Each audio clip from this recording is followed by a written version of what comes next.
काय बाबा किती पाऊस आला आणि त्या ड्रायव्हर काकांनी पुढं बस उभी केली. स्टॉप इकडं आणि बस तिकडं. आता काय करायचं देव जाणे.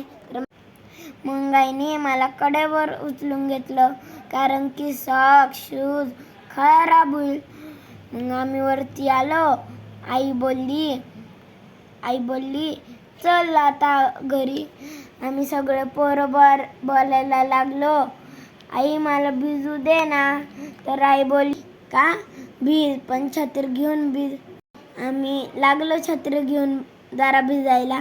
नाटक करायला लागलो भिजायचं. तर आम्ही डान्स करायला लागलो. मधून डान्स पण नाही, मधून जराशा उड्या नाही तर छत्री फिरवा. तुम्ही भिजले का कालच्या पावसात मला कमेंटमध्ये सांगा.